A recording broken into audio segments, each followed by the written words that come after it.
두 번째 시간입니다. Recording in progress. 이 단락 말씀은 예수께서 자기들의 지역에서 떠나달라는 헬라화된 대가볼리, 그 열성읍이라는 건 온 세상 나라의 각 성들을 상징한 거였었죠. 한 성이었던 가다라 지방 사람들의 요구대로 게네사렛 호수, 갈릴리 바다 호수를 역으로 다시 건너 갈릴리 서안의 가버나움으로 돌아와 사역을 계속하시는 내용입니다. 마가와 누가는 예수께서 돌아가기 전에 군대 귀신에게 붙잡혔던 두 사람에게 자기에게 예수님이 행하신 일을 그 헬라화된 지역에 이주하여 사는 헬라파 유대인들에게 증거할 것을 당부하셨다고 기록을 하고 있습니다. 마태복음만 읽으면 안 되죠. 그러니까 평형 문구를 다 읽어야죠. 그 지역 사람들의 성향을 잘 아는 두 사람, 곧 성 밖의 공동묘지에 거주하다가 예수를 만나 군대 귀신들을 쫓아주심으로 구원 얻어 새 영과 새 마음으로 새로운 피조물이 된 그 두 사람이 그 지역에 전도할 사명을 받았음을 알 수 있습니다. 이방인의 때에는 이방인들에게 전도할 사명자들을 파송하시는 것이고, 회복된 유대인 이스라엘, 인마진 이스라엘 12지파의 때에는 그때에 파송할 자들이 있는데, 도마라고 하는 그 쌍둥이 디드모라고 하는 그 사람이 두 번째 주님의 재림 이후에 머리사도로서 사역을 담당하게 된다는 것까지 이미 말씀을 나눴어요. 자, 병상에 둔 중풍병자를 사람들이 데리고 오거늘 이라는 기록은 마가복음 2장 1절로 12절 조금 전에 읽었죠. 누가복음 5장 17절로 26절은 예수께서 계신 집에 사람들이 많이 몰려 있어 문으로 들어가지 못하고 지붕으로 올라가 지붕을 뜯어내고 침상을 줄에 매달아 예수님 앞에 내려놓았다고 기록하고 있습니다. 그러니까 이방인이 때 끝에 유대인들의 신앙이 회복될 때 그들의 열정이 얼마나 또 왜 그러냐, 하나님이 그런 신을 그 시대의 사람들이 부어주시기 때문에 그런다는 걸 알 수가 있죠. 주님은 그들의 믿음을 보시고 병자에게 소자야 네 죄들의 사면을 받았느니라 라고 선언하셨는데, 하나님과 교통이 원활하지 못하거나 단절된 이방인들을 상징하는 중풍병자를 다만 말씀으로 고쳐서 주님의 천국을 위해 열심을 다하여 충성하게 하신다는 것을 알 수 있습니다. 여기 중풍병자를 고침받은 사람과 그 네 사람, 이제 총 5사람인데, 이 사람들은 오는 새 시대에 인마진 12지파의 전도를 통해서 아무라도든지 셀 수 없는 흰옷을 입은 큰 무리가 또 나와야 된다라는 것을 예시하는 것이다 라는 말이에요. 그들의 믿음을 보시고 라고 그랬는데, 중풍병자에게 이르시되 작은 자야 안심하라 네 죄들을 사함 받았느니라 그랬습니다. 그들의 믿음을 보셨다는 것은 그 병상에 누운 환자의 믿음보다도 그 환자를 고쳐주고자 하는 네 사람이 믿음이 대단한 거죠. 그 백부장의 믿음이 백부장의 집에서 앓고 있는 하인의 믿음보다 더 대단했었던 것처럼, 자, 그것은 온 땅 사방에 믿음의 말씀, 구원의 말씀을 전파할 사명을 받은 하나님의 오는 새 시대에서 종들을 상징하는 사람들이다 라는 말이에요. 자, 그들의 믿음을 보시고 오늘날 우리에게 적용하자면, 말씀을 먼저 받은 자들이 그 믿음으로 받았으면 그들이 나가서 자기 집 사람들에게 전도를 하면 전가가 되는 것이죠. 그 믿음이. 이것은 원래 안수법이 영적으로 적용되는 법이다 하는 거예요. 라는 말씀에서 중풍병자만이 아니라 지붕을 뜯고 침상을 달아내리도록 백부장이 그 집의 하인을 고쳐주고자 하는 믿는 마음과 동일하게 이 중풍병자를 고쳐주려는 간절함과, 전도자들은 오늘 우리 형제 자매님들도 이 네 사람과 같은 열정이 필요하다. 간절함과 주님께서 능히 고쳐줄 것이라는 그들의 믿는 마음을 주님은 보셨다는 거예요. 지금 본인이 믿어서 지금 구원받는 얘기가 아니죠.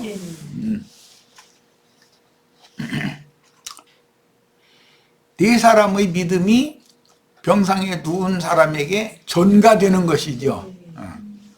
백부장의 집에 있는 하인 경무와 같이 중풍병은 생명의 흐름이 원활하지 못하여 생기는 병으로 하나님과의 교통이 원활하지 못하거나 단절된 이방인이라는 뜻인데, 혈통적인 헬라인이 아니라도 모든 자연인은 중풍병자로 상징이 된다. 모든 사람은 다 하나님을 그 마음에 두지를 않기 때문에 하나님과 교통이 안 되는 거예요. 이 사람들한테는 전도를 반드시 해야 될 누군가 보냄을 받아야 되잖아요. 그들의 열정과 그들의 믿음이 구원이 필요한 사람들에게 전가될 수가 있는 것이다. 그래서 그도 구원을 함께 받게 하는 이런 방법이 중풍병을 고치는 내용이란 말이에요.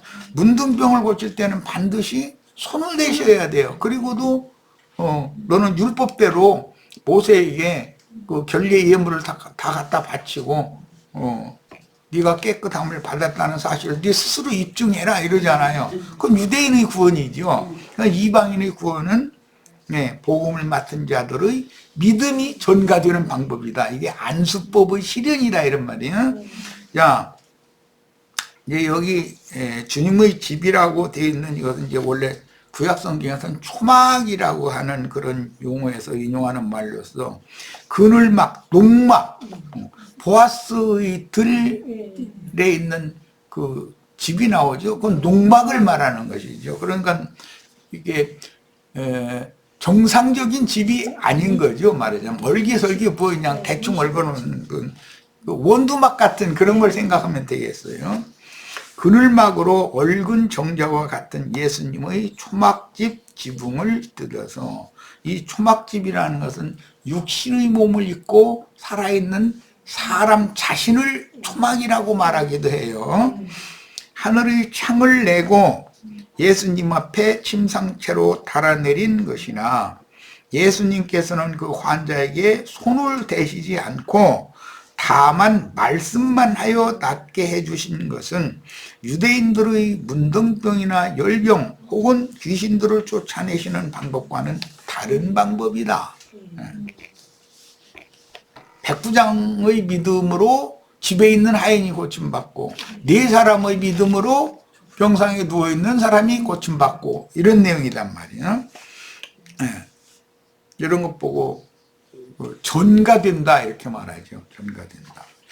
죄사함이라는 그런 말씀과 연계시킨다면, 하나님의 백성들 중에 자기의 죄열이 생각이 나면 자기 힘에 맞는 짐승을 가지고 끌고 성막에 가면 레위인들이 그 짐승을 그가 보는 앞에서 목욕을 먼저 시키고 그 다음에는 멱을 따서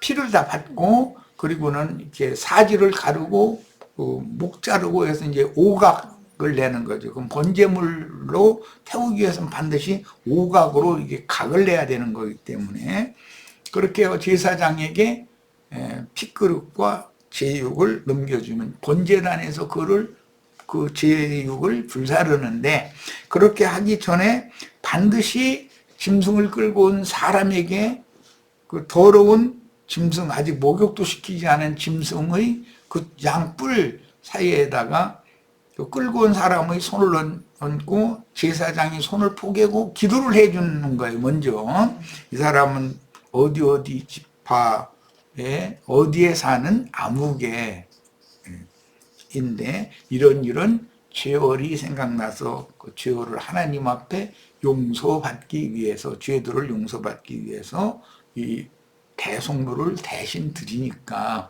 이 대속물을 하나님이 제물로 받으시고 이 영혼은 용서해 주시기를 바랍니다. 그런 안수법이라고 그러는 것인데 그 안수법이 지금 영적으로 적용되는 내용이다. 그런 말이에요.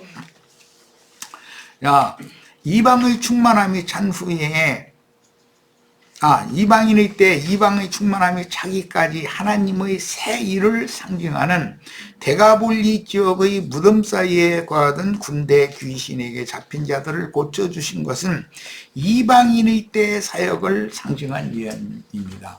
이방인의 때 바로 전까지는 율법과 선지자의 때다 이렇게 말하죠. 네, 율법과 선지자의 때에 이어지는 것은 이방인의 때예요. 이방인의 충만함이 차고 나면 인마진 이스라엘 12지파의 때가 다시 돌아오는 것이죠. 새 시대가. 지금 새 시대가 다시 돌아온 걸 말하는 이방의 충만함이 찬 이후 그 1000년이 차기까지, 이방의 충만함이 차기까지라는 용어가 나오고 그 1000년이 차기까지라는 용어가 나오죠. 그러면 때와 기한이 하나님께는 정해져 있다는 걸 성경이 말하는 거예요. 자, 이방의 충만함이 찬 후에 바다를 다시 건너 본 동네인 가버나움 집에 돌아오신 주님께서 중풍병자를 고쳐주신 것은 그 1000년이 차기까지, 즉 쌍둥이, 디두모라는 말은 쌍둥이라는 말이에요. 도마라고 그러는데 쌍둥이라는 말이에요. 이것은 이방인의 때 끝에 사역자가 새 시대의 사역자, 그 쌍둥이는 똑같은 일을 하는 것이죠. 아까 이방 백부장이 하는 일이나 이 중풍병자를 메고 지붕에 올라가서 지붕을 뜯어내린 네 사람이 하는 일은 사실은 쌍둥이 하는 일에 있어서는 같은 거잖아요. 그걸 상징하는데 오는 새 시대에는 인마진 이스라엘 12지파의 새 시대에는 디두모가, 이 도마가 대표 사도, 대표 사역자로 충성을 할 것이다 라는 걸 예시한다, 성경에서는. 그래서 디두모가 대표인 인마진인데 이게 아니라고 오타가 나왔네. 인마진 12지파의 사역으로 마곡 백성 중에서 이방인의 때에는 아시아에 있는 7교회들 중에서 세상에서 7교회로 불러내는 구원이죠. 그러나 오는 천년왕국 시대에는 곡과 마곡 시대이기 때문에 마곡 백성들에게 전도를 해야 되는 거예요. 그건 계시록 20장에 나오는 말이에요. 그래서 그 마곡 백성 중에서 구원 얻은 흰옷을 입은 큰 무리의 구원을 상징합니다.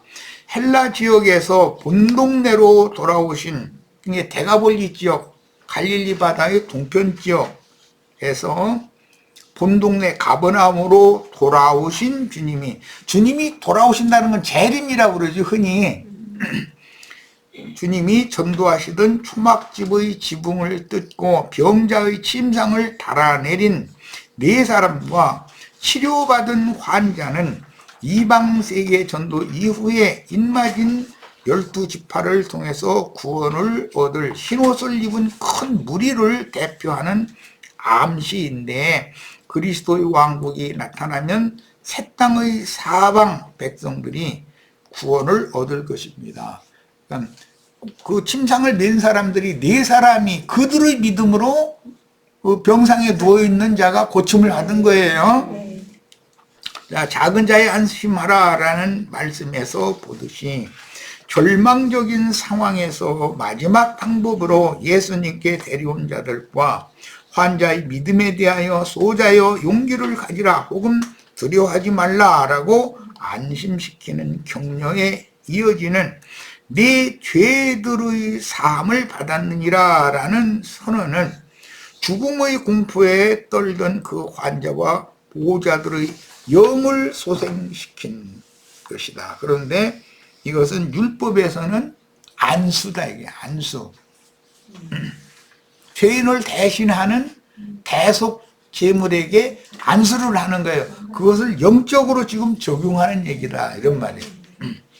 환자와 보호자들은 중풍병을 고침받기 위해서 예수님께 왔는데 예수님은 환자에게 네 죄들을 사면받았다고 선언을 했으므로 이방인들의 중풍병의 원인은 범죄들이 하나님과 사람 사이에 담이 되어서, 그게 죄다 이거예요. 죄의 담이 되어서 하나님과의 영적 교통이 막힘으로 그 영이신 하나님과 인간 사이의 교통이 단절되었던 것을 보여준다. 이 말은 사실은 모든 이방인들, 불신자들은 특징이 뭐냐? 하나님을 마음에 두려워를 않는다. 이거 교통이 단절되는 것이죠. 그게 뭐냐? 그것이 죄성이다 이거예요. 죄의 담이다는 거예요. 그것을, 죄의 담을 무너뜨려 버리면 하나님과 교통이 회복이 되는 거죠. 네. 이제 중풍병자를 고친다라고 하는데 거기에서 네 죄들을 사면받았다라고 선포를 하심으로 중풍병자가 치료를 받는다라는 말의 의미를 잘 생각해야 될 필요가 있는 거예요.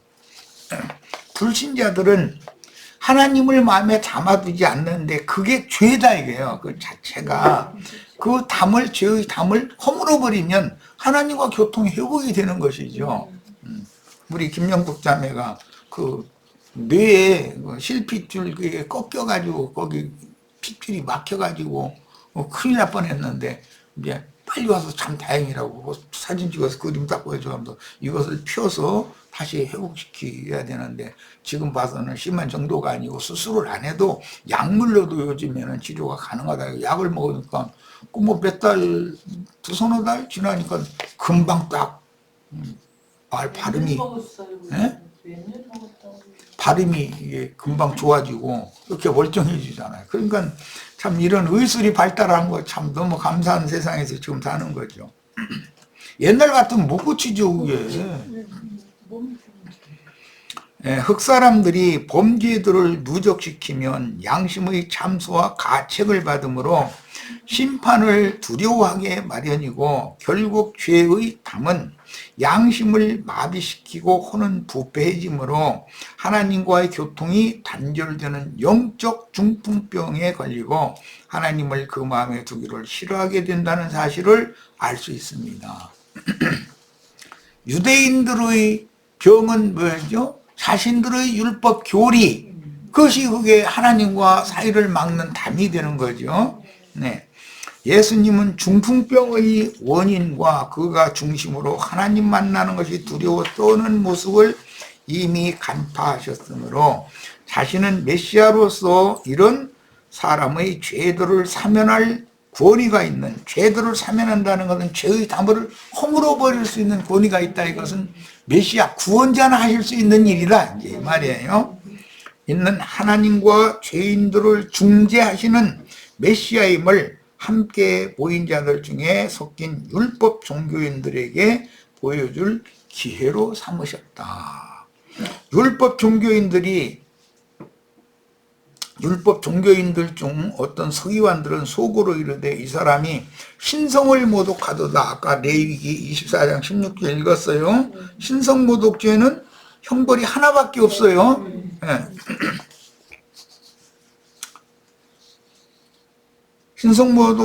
신성을 모독하도다라고 생각했고 예수님은 그 생각을 하시고 이르시되 너희가 어찌하여 마음에 악한 생각을 하느냐라고 율법 종교의 교리에 붙잡힌 그들의 중심을 꾸짖으므로 예수님은 중풍병자와 보호자들의 중심이나 서기관들의 중심을 단번에 꿰뚫어 보시며 처방을 할 수 있었다. 의사 중에 의사죠.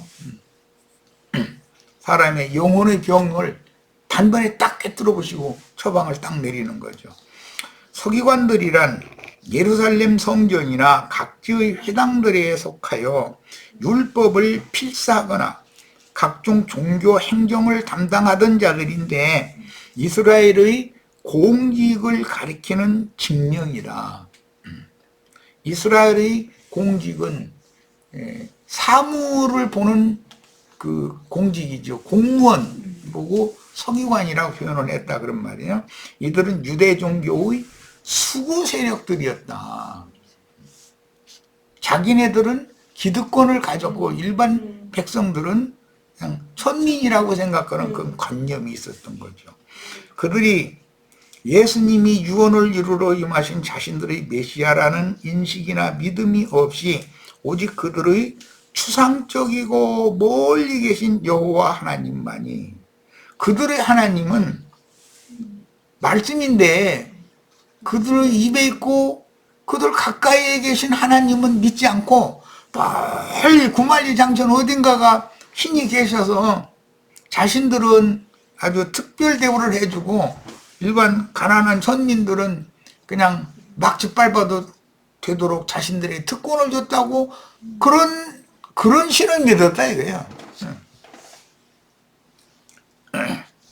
그것이 그들의 종교심인데 그것이 유대인들의 죄다. 유대교인들과 하나님 사이를 막는 죄의 담은 유대인들의 종교관념이다. 이방인들의 종교관념, 이방인들의 관념이라는 거, 어떻게 하면 세상에서 출세고 잘 먹고 잘 사냐, 이게 하나님과 사람 사이를 나눠놓는 죄의 담이다. 이 사람이 신성을 모독하도다라는 생각은 그들의 중심에는 사람이신 초라한 모습의 예수님이 하나님 행세를 한다고 여겼다라는 말이에요. 사람들이 죄를 용서할 수 있는 건 여호와 하나님이나 하지 어떻게 사람으로서 이런 말을 하냐, 이건 신성모독이다 라는 말이 그런 뜻에서 한 거예요. 그런데 그들은 전통적으로 그 선지자로 오실 메시아는 왕족이나 대제사장 가문의 후손으로 오실 것이다. 메시아가 오기는 오는데 훌륭한 왕이나 훌륭한 대제사장 가문의 막 독특한 어떤 사람으로 올 거다라고 철두철미하게 그렇게 믿는다는 거예요. 그런데 예수님은 너무나 초라한 모습으로 낮은 것으로 자꾸 임하는 그런 모습으로 오니까 시시하게 보이는 거죠. 그때 당시 서기관들이나 유대교 지도자들이 그 관념이 그랬다는 것이죠. 그것이 자신들의 메시아로 오신 예수님과의 교통을 차단하는 죄의 담이 되었다 그런 말이에요. 사람을 외모로 판단하는 관념으로 조성되어 유대교의 교리로 인쳐진 종교심은 자기들의 메시아를 불신하며 배척하는 요인이 된다는 것을 분명하게 보여주며, 그때만 그런 게 아니라 오늘도 마찬가지겠죠. 오늘날 교계의 신앙 역시 그 영이 되어 재림하신 주님을 부인하는 요인은 그들에게 조성된 그릇된 삼위일체 교리 때문이다. 그리고 사람을 외모로 판단하는 교만성 때문인 것이죠.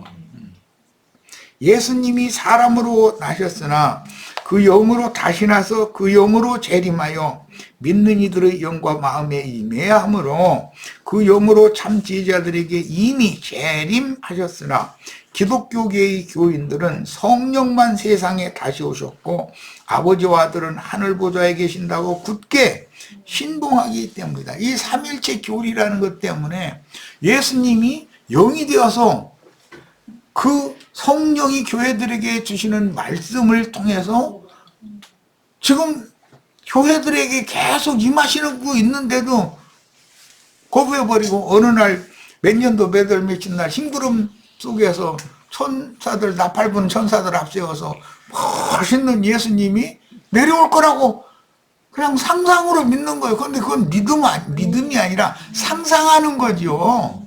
너무나 멀리 계신 하나님을. 자, 그들을 조성시킨 삼위일체 교리는 죄의 담이 되어 유일하신 참 하나님과의 교통을 단절하는데, 주님의 오심을 개인적으로 본다면 지난 죄들을 사면받고 진리의 말씀이 영에서 깨달아져 마음에 믿어짐으로 중생의 시선과 성령의 새롭게 해주심을 받음부터 구원이 시작되는 것인데, 기본적으로는 구속, 곧 지난 죄들을 용서받은 사실로 이게 시작이 돼야 되는데, 예배당에 나오면 자기네들은 구원받았다 이렇게 가르쳐버리니까 성당에 나간다고 구원받고 예배당에 나간다고 구원받는 건 아니잖아. 주님 재림, 영으로 재림하신 주님을 믿음으로 자신에게 영접해서 자신의 영이 주합하여 한 영이 되어지는 것부터가 시작이 돼야 되는데, 이런 말을 가르치기 위해서 예수님이 지금 이미 재림하셨다고 2000년 전에 하늘과 땅의 모든 권세를 가지고 재림하셔서 당신 속에서 그분이 만유의 주제가 되시고 왕의 왕이시고 대제사장이고 그 선지자고 그분이 당신 안에서 함께 살고 계셔야 된다고 그러면 한면에서 그걸 또 믿는다고 그래. 그런데 사실은 안 믿어. 아직 예수님은 안 왔다는 거예요. 그럼 왜 그러느냐. 이건 삼위일체 교리에 굳어진 기독교인들은 주님이 그 영으로 이미 재림하셨고 이방인의 충만함을 채운 후에 세상 나라의 심판주인 역사의 주인으로 나타내요. 여기 역사의 주인으로라는 것은 세상 나라를 심판하러 오신다는 거예요. 기독교인들이 기다리는 그 주님은 세상 나라가 불의와 불법이 심판되어야 의와 공법이 집행되는 주님의 나라가 실현될 거 아니야. 이런 기본 뭐라고 그럴까? 이건 뭐 기독교에서는 신학이라고 그러는데 이런 기본적인 믿음의 터가 닦여 있지가 않다는 거예요. 이제 참 불쌍한 사람들이죠. 자, 이렇게 시작이 된 사람들은 교회 생활을 통해서 지난 죄들의 사면을 받은 사람들은, 그럼 그것이 구원의 완성은 아니죠. 지금 이 중풍병자가 구원을 완성했다는 게 아니에요. 내 집으로 가라 그랬으면 그 집에 가면 거기에서 사는 남은 생애 동안 구원을 이루어 가지고 영의 몸을 입고 영광의 세계로 나타나서 영광의 세계를 유업으로 받는 것까지가 구원인 것이죠. 이제 구원이 이제 시작된 거예요. 이 중풍병자도. 자, 이게 내 집으로 가라라고 할 때 그 집이라는 게 그렇게 중요하다. 고침받은 사람의 집은 사실은 예수님의 집인 거거든. 내 집으로 가라 그러니까 병자의 집으로, 중풍병자가 누워있던 집으로 가라는 말은 아니잖아. 고쳐주신 이의 집으로 가야 하는 거지. 이게 세상 나라에 살던 사람의 생각이 영의 생각으로 바꿔지면 주님의 집에서 구원을 이루어 가야 된다. 그런 말인지. 자, 교회 생활을 통해서 혼의 구원을 이룬 후에 이 장막을 벗음으로 주님께 데려감을 받아 음부인 학원에서 첫째 부활로 일어나 신부성에 들어갔다가 하나님의 불대접으로 세상 교계와 세상 나라를 심판하신 후에 재림하시는 주님은 심판을 하실 때 먼저 불대접을 하나님의 집에서부터 불대접을 쏟아붓죠. 많은 불이 아닌 큰 음료부터 벌거벗어가지고 불사르는 것부터 심판을 시작하는 거잖아요. 그리고 세상 심판이라고 하는 것은 이방인일 때 그때는 아마겟돈의 전쟁이라는 것을 통해서 세상 나라를 심판한다는 거예요. 그러나 그 천년왕국이 천년이 찬 후에도 또 이방인일 때 끝의 세상 끝과 같은 큰 환란이 또 올 건데, 그때는 아마겟돈 전쟁이라고 하지 않고 곡과 마곡의 전쟁이다. 시대가 곡과 마곡 백성들에게 전도를 하던 시대니까 끝내 복음을 그때 당시 시대, 새 시대에 복음을 받아들이지 않은 자들은 심판의 뿌리가 될 거 아니겠어요? 이런 개념을 이해를 잘 하셔야 됩니다. 자, 하나님의 불대접으로 세상 교계와 세상 나라를 심판하신 후에 새 땅으로 내려와, 새 땅으로 내려올 때는 구름 같은 증인들과 온전케 된 의인의 영들과 함께 오시는 거죠. 우편 양들의 장막을 덮어주는 그것이 이방인의 때 이후 자기 백성들에게로 돌아오신 표적의 완성입니다. 구름 같은 증인들이 오늘 우리와 함께 계시죠. 네. 오는 세상에 우리들도 구름 같은 증인들이 되어 온전케 된 의인의 영들로서 천년기의 왕국 백성들 신혼 입은 큰 무리를 위해서 장막을 쳐주러 이제 같이 또 재림에 참여할 거예요. 자, 주님은 때와 기한을 두고 세상 나라를 경영하심으로 음부에서 생명의 부활을 고대하던 성도들이 먼저 일어나고 살아서 그날을 맞은 성도들이 짐승들에게 수가 몇이든지 다 죽임을 당하여 육신의 몸을 벗어버려야 되기 때문이죠. 이방의 충만함이 차면 큰 음욕 교계와 세상의 심판주인 역사의 주인으로 불심판을 통해서 나타내시는 것이다. 주님은 임하시기도 하지만 나타나는 날도 있는 거죠. 가라지들과 불신세계에 오시는 재림의 완성입니다. 이방의 충만함이 찬 후에 그 영께서 구름과 같이 허다한 증인들과 함께 본동네로 돌아와서, 이 본동네라는 것은 이스라엘 12지파에게로 왔다 그 말인 거예요.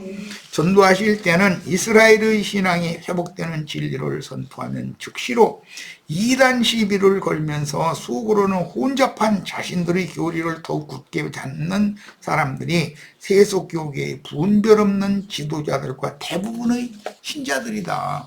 오늘날 기독교계의 신자들한테 이런 진리를 준 건 왜 이렇게 복잡하고 어렵냐, 그냥 저 예배당이나 예수 믿으면 구원받고 불신자 지옥이고 이거 아니야 막 이러고 뭐 그러면 이 사람들 어떻게 해볼 수가 없어요. 자, 그럼 여기까지 해서 오늘 두 번째 시간 집회 마치고 다음 시간에는 9장 4절부터 나가는 말씀을 다음 시간에 더 나누도록 하겠습니다. 자, 오늘 집회는 모두 마칩니다. 오늘은 큰 그 윤곽을 지금 마태복음서가 앞으로 이어나가는 천국 복음이라고 하는 그 의미를 큰 윤곽을 잡는 말씀을 중점으로 나눴어요. 이런 시간의 말씀은 여러 번을 들어서 성경을 읽을 때 함부로 읽고 그냥 휙 아는 체하고 넘기고 그렇게 읽지 말아야 된다는 거 마음에 꼭 담아두시길 바랍니다. 자, 오늘 집회 모두 마칩니다.